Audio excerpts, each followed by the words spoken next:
इस फिल्म में हम देखेंगे कि इंसान किस हद तक भी बेरहम हो सकता है। कहानी दरअसल एक लेक झील की है। कुदरत का बनाया गया लेक नहीं बल्कि इंसानों का बनाया हुआ। इस लेक के नीचे पहले दरअसल एक गांव हुआ करता था, लेकिन फिर किसी ने जबरदस्ती यहाँ लेक बना दिया। कहा जाता है कि उस गांव की निशानियाँ आज भी इस लेक के नीचे मौजूद है। और ये खौफनाक बात, जो टूरिस्ट यहाँ पर घूमने आते हैं उनकी भी अजीब तरह से मौत हो जाती है। अब ऐसा क्यों होता था और इस सब के पीछे की कहानी जानने के लिए बढ़ते हैं स्टोरी की तरफ। कहानी की शुरुआत में वो एक खूबसूरत लेक दिखाया जाता है जहाँ एक टूरिस्ट ग्रुप कश्ती पर ट्रिप के लिए निकला होता है। इनमें एक लड़का अपने नए दोस्त को इम्प्रेस मुतासिर करने के लिए कहता है, बात सुनो, मैंने लाइब्रेरी से इस लेक का पुराना नक्शा ढूंढा है, जिससे मुझे पता चला है कि इस लेक के नीचे एक गांव था। लेक की बनने से पहले लोग वहां रहा करते थे और आज भी उस गांव के घर, उनकी चीजें और भी बहुत कुछ शायद लेक के नीचे हो सकता है। लेकिन उसकी दोस्त को उसकी बात पर यकीन नहीं होता। तब वो कहता है, मैं अंदर कूद कर देखता हूँ, अगर तुम भी आना चाहो तो आ सकती हो। जिस पर उसकी दोस्त भी मान जाती है। लेकिन फिर एक लड़की हाथ उठाकर कहती है,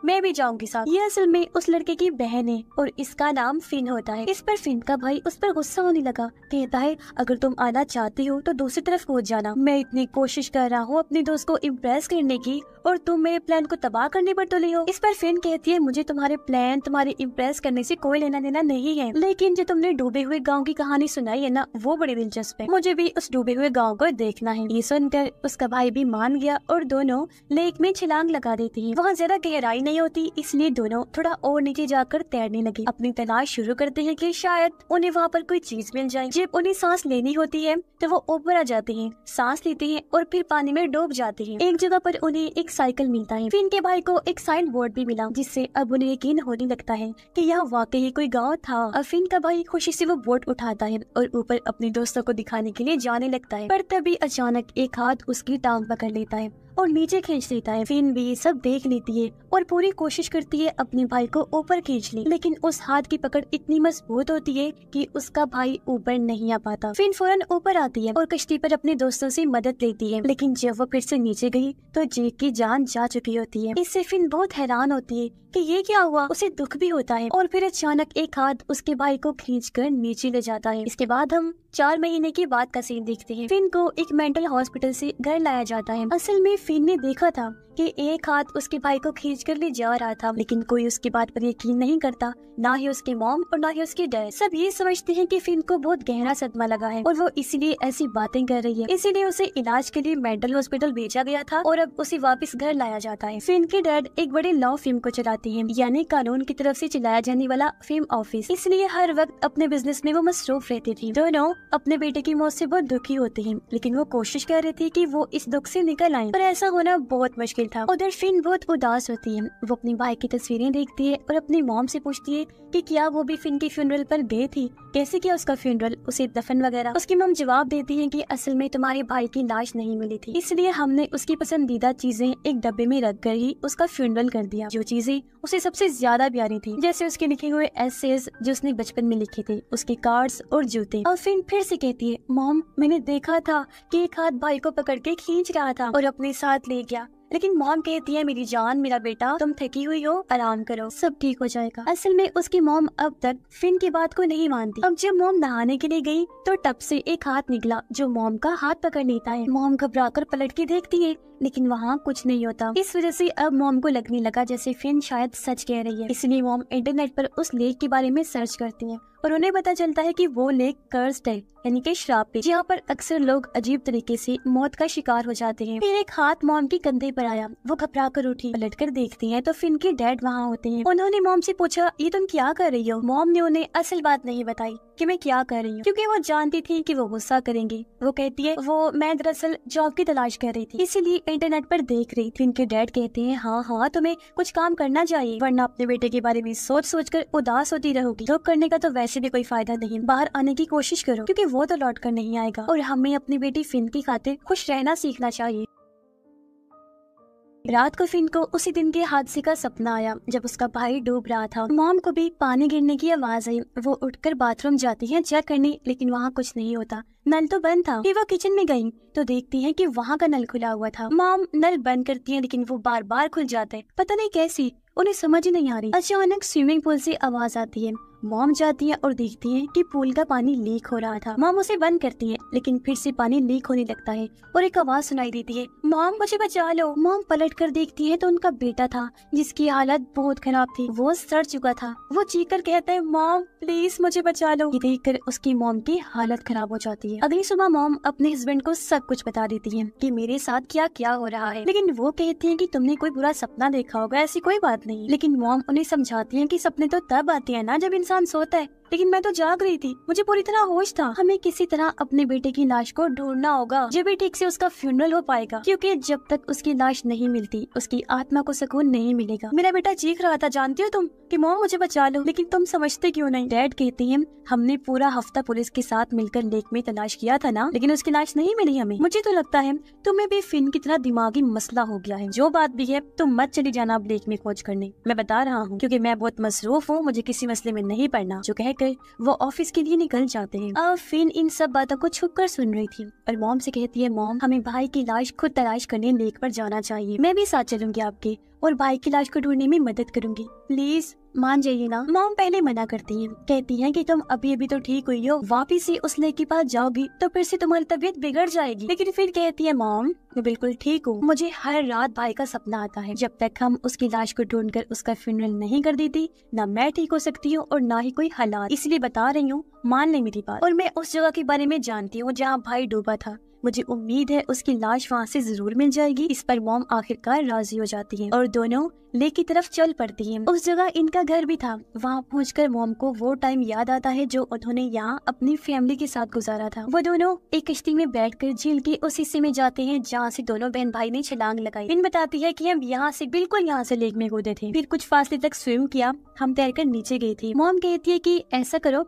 तुम कश्ती में रहो, मैं रस्सी अपनी कमर से बांधकर पानी में जाऊंगी और जब जरूरत होगी तो ऊपर आकर सांस ले लूंगी। अगर मैं ज्यादा देर तक ऊपर ना आऊँ या तुम्हें लगे कि रस्सी अटक गई है तो बिना टाइम गवाए तुम फौरन रस्सी को खींच लेना, ठीक है। इस पर फिन भी मान जाती है और मॉम पानी में तैरकर नीचे जाती है। मॉम थोड़ी देर बाद ऊपर आके सांस लेती रहती है। फिर फिन की बताई हुई जगह पर कुछ देर स्विम करती है, लेकिन यहाँ मॉम को कुछ भी नहीं मिलता। मॉम ऊपर आके कहती है, बेटा क्या तुम्हें यकीन है कि हम सही जगह पर हैं? फिन जवाब देती है, यस मॉम, मगर आप थोड़ा सा और आगे चलें, वहाँ एक साइकिल होगा, उसके आगे से थोड़ा सा और तैरना है। तब मॉम वापस नीचे जाती है, उन्हें साइकिल नजर आ जाता है, जो ये बात साबित करता है कि वो सही जगह पर है। मॉम आगे तैरती है और देखती है कि पानी के नीचे एक पत्थर का बना हुआ बोर्ड है, जिस पर 3 लोगों की लाशें बनी हुई हैं। सब लाशें अजीब हालत में, जो इस बात की तरफ इशारा था कि काफी सालों पहले इन्हें यहाँ बांधा गया था। दरमियान वाली लाश के गले में एक चेन बंधी हुई थी। मॉम उस चेन को निकालती है और वापस ऊपर आने की कोशिश करती है, पर अचानक उनका भी पाँव एक हाथ ने पकड़ लिया था और बिल्कुल इनके बेटे की ही तरह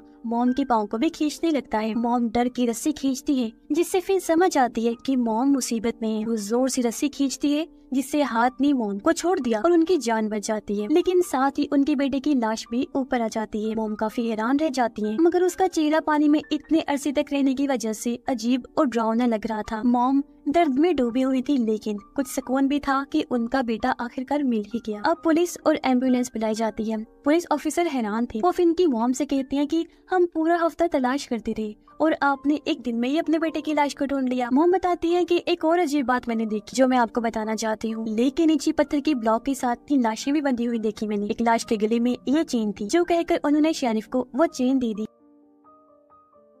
शेरिफ कहती हैं कि ये चेन एक पुराने फैमिली की लगती है। दरअसल लेक वाली जगह पर पहले एक गांव हुआ करता था, शायद उन्हीं में से किसी की हो सकती है ये चेन। और इस चेन पर जिस फैमिली का नाम लिखा हुआ है ना, उसी फैमिली की एक बुढ़ी औरत यहाँ से कुछ दूरी के फासले पर रहती है। आप उसके पास चली जाएं, शायद वो औरत आपको कुछ जानकारी दे दे। वैसे ना मैंने भी सुना है कि ये कर्ज लेक है, श्रापित है, मगर मैं ये नहीं जानता कि इसमें किस हद तक सच्चाई। अब इन बातों से मॉम उस लेक के बारे में और जानने का फैसला करती है, इसलिए वो अपने हस्बैंड को कॉल कर देती है। मगर डैड गुस्से में मॉम से कहते हैं कि तुम क्यों लेक पर गई थी, मना किया था ना मैंने। लेकिन जब मॉम कहती है कि हमारे बेटे की लाश मिल गई है तो डैड भी शांत हो जाते हैं। फिन भी अपनी मॉम से बड़ी खुशी से कहती है कि शुक्र है मॉम, अब सब ठीक हो जाएगा। फिर वो मॉम से पूछती है, मगर मॉम अब हम इस चेन का क्या करेंगे? मॉम कहती है, बेटा तुम्हारे भाई की सिर्फ अभी लाश मिली है, लेकिन हमें ये भी तो जानना है ना कि आखिर उसकी मौत कैसे हुई थी। जिसके बाद वो दोनों उसी बुरी औरत से मिलने जाते हैं। मॉम उसे कहती है, यहाँ इस लेक में कई लोग मर चुके हैं, तो क्या बता सकती हो कि ये सब क्यों हो रहा है? बुरी औरत कहती है, सब लोग बेवकूफ हैं, इसीलिए तो ये डूब जाते हैं। उन्हें गहरी जगह पर तैरना नहीं आता, सिर्फ एडवेंचर के लिए कूदते हैं और अपनी जान गंवा देते हैं। तो फिन कहती है ऐसा नहीं है, मेरा भाई बेवकूफ नहीं था, वो बहुत अच्छा स्विमर था और मैं भी उसके साथ गई थी। जब हम नीचे थे मैंने देखा कि एक हाथ उसकी टांग को पकड़कर खींच रहा था, इसी वजह से उसकी जान गई। सिर्फ यही नहीं, मैंने वहाँ 3 लाशें देखी जो एक पत्थर की ब्लॉक के साथ बनी हुई थी। ऐसा लग रहा था जैसे उन्हें जानबूझकर पानी में डुबोकर मारा गया है। अब मॉम बूढ़ी औरत को वो चेन दिखाती है जो उसने लाश के गले से निकाली थी। बूढ़ी औरत चेन देखकर समझ जाती है और कहती है कि ये चेन मेरी दादा की थी, यानी कि वो आदमी बूढ़ी औरत की दादा थे। वो कहती है कि हम उसी गांव में रहते थे जिसके ऊपर ये लेक बनाया हुआ है, मुझे याद है, और हमारा पूरा खानदान वहाँ बहुत खुश था। लेकिन फिर एक बड़ा बिजनेसमैन जो बहुत अमीर था वहाँ आया, जो एक डैम बांध बनाकर पानी इकट्ठा करके ये लेक बनाना चाहता था। लोग कहती थी कि अगर ये डैम बन गया तो उसको बहुत पैसा और शोहरत मिलेगी, इसलिए उसने गाँव वालों को जबरदस्ती वहाँ से निकलने पर मजबूर कर दिया। लोगों को जब कोई रास्ता नजर नहीं आया तो उन्होंने अपना गाँव छोड़ना शुरू कर दिया। हमारे घर, हमारी जमीनें, हमारे बुजुर्ग लोगों की कब्रें, सब कुछ वही था। लेकिन उस आदमी ने किसी चीज की परवाह नहीं की। जबरदस्ती मारपीट करके वो हमें जाने को कह रहा था। जो लोग उसके खिलाफ उठे उन्हें उसने मरवा दिया और मेरे दादाजी भी उनके खिलाफ खड़े हुए थे। एक दिन वो और उनके 2 साथी अचानक गायब हो गई। आज आप लोगों की बात सुनकर मुझे पता चला कि उन्हें उस पत्थर की ब्लॉक के साथ बांध कर रखा गया था और धीरे धीरे पानी छोड़ के ये लेक बनाया, जिसमें उन तीनों की भी वही मौत हो गई। पत्थर भारी था तो वो बेचारी तैरकर बाहर भी नहीं आ सकती थी। और हाँ, आज भी हम उस डैम को बंद करवाने के लिए केस लड़ रहे हैं। फिर हैरत से पूछती है ये अब क्या कह रही है? इस बात को लगभग 70 साल गुजर चुके हैं और जिस बिजनेसमैन की आप बात कर रही है तो वो तो कब का मर चुका होगा, तो फिर अब आप किसके खिलाफ लड़ रही है केस? बूढ़ी औरत बताती है कि आज भी हम इस डैम को बंद करने के लिए साइन इकट्ठा कर रही हैं और कोर्ट में इस केस को ले जाने की कोशिश की जा रही है। लेकिन जितनी मर्जी हम कोशिश कर लें, उस अमीर आदमी का खानदान इतना ताकतवर है कि हमारे हर केस पर वो पानी फेर देते। अगर डैम नहीं रहेगा तो ये लेक भी नहीं रहेगा, क्योंकि अगर लेक सूख गया तो उस अमीर आदमी की सारी उल्टी हरकतें सबके सामने आ जाएंगी कि वो कितना बुरा और जालिम इंसान था। सब लोगों को पता चल जाएगा कि कितने सारे लोगों को मौत की घाट उतार कर बनाया गया है ये लेक। इसीलिए तो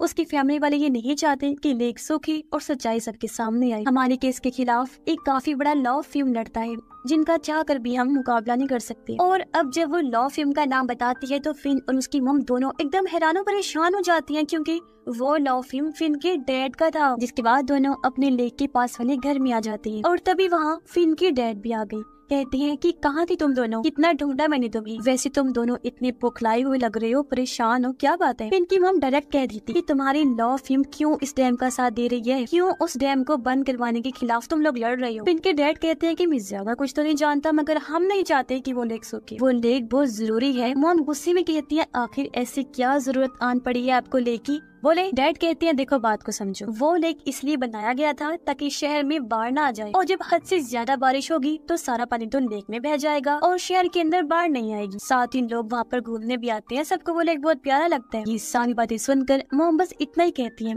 कि ये सब बहाने हैं, बहाने। तुम अभी अपना केस वापस ले लो, जो तुम लड़ रहे हो ना उस केस के खिलाफ तुम्हें इस डैम को बंद करने की कोशिश करनी चाहिए, क्योंकि जब डैम नहीं रहेगा तो लेक भी खत्म हो जाएगा। तुम जानते हो कि कितने लोगों को मौत की घाट उतारा गया था जिसके बाद वो लेक बना था। तुम्हें अंदाजा नहीं उस अमीर आदमी ने कितने लोगों को उस लेक के नीचे गाड़ा हुआ है। मैंने खुद अपनी आंखों से 3 लोगों की लाशों को देखा है जिनको बांधकर वहाँ पानी छोड़कर लेक बनाया, उनकी मौत हो गई और वो तो 3 थी, न जाने और कितने लोग बेमौत मारे गए। फिर इनके डैड कहते हैं अरे यार छोड़ो, ये सब अफवाहें हैं, बड़े लोगों के बारे में लोग ऐसी अफवाहें फैलाते रहते हैं, और अगर ये लेक ना रहा तो ऐश भी खत्म हो जाएगी। तुम शायद जानती नहीं, हमारे पास जो आज इतना पैसा है वो सब इसी लेक की वजह से ही तो है। अब पहले तो मॉम को कुछ समझ नहीं आती, लेकिन वो हैरान रह जाती है जब उन्हें पता चलता है कि वो बिजनेसमैन, वो अमीर आदमी जिसने ये लेक बनाया था, वो फिन की डैड के दादा थे। जो सुनकर अब मॉम को सारी बात क्लियर हो गई और अब वो समझ जाती है कि आखिर हमारा बेटा क्यों मरा, यानी कि उसका मरना कोई हादसा नहीं था बल्कि उन आत्माओं का बदला था जो इतने सालों से लेक के नीचे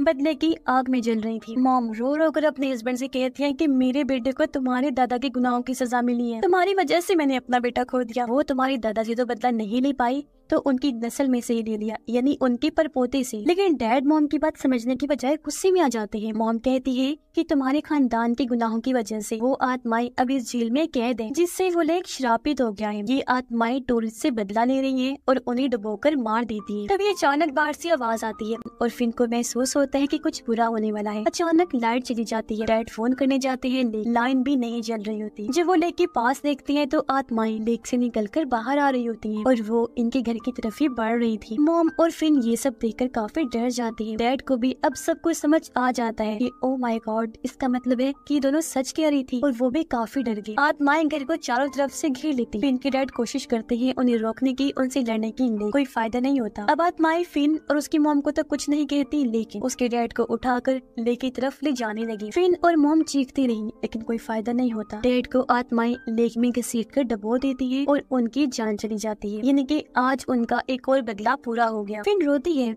कि अब हम क्या करेंगे। मॉम कहती है कि हमें अब इन गुनाहों को धोना होगा, क्योंकि जाने अनजाने में हमारा ताल्लुक इस जालिम फैमिली से जुड़ चुका है। अब हमें ये केस कोर्ट में ले जाना होगा और उन गाँव वालों की आत्माओं को इंसाफ दिलाना होगा। फिन कहती है लेकिन मॉम, हम चाहे जितनी मर्जी कोशिश कर लें, जितने भी सिग्नेचर्स इकट्ठे कर लें, ये केस हम नहीं जीत पाएंगे। गवर्नमेंट कभी भी इस डैम को बंद नहीं करेगी और ये राज राज ही रहेगा और हमारी बात पर यकीन कौन करेगा। तब मॉम कहती है असल में डैम का पानी धीरे धीरे कम होता जा रहा है, क्योंकि बारिश कम जो हो रही है। बहुत जल्द ये लेक पूरी तरह से सूख जाएगा और पूरी दुनिया को पता चल जाएगा कि इस लेक के नीचे क्या सच्चाई छुपी हुई है। सच्चाई जब दुनिया के सामने आएगी तो सब लोग जान जाएंगे कि कितना बड़ा जुल्म हुआ था उन लोगों के साथ। उनसे जिंदा रहने का हक छीन लिया गया था, सिर्फ एक बिजनेसमैन की ताकत को बढ़ावा देने के लिए। तब उन लोगों की लाशें और उनके घर, उनका सब कुछ इस सच्चाई का सबूत बनेगा जिसे कोई झुटला नहीं सकेगा। उन्हें इंसाफ मिल जाएगा और ये श्राप खत्म हो जाएगा और हमेशा के लिए उनकी भी आत्माओं को सुकून मिल जाएगा। और अब उनकी इस बात के साथ ही ये कहानी भी इधर ही खत्म हो जाती है।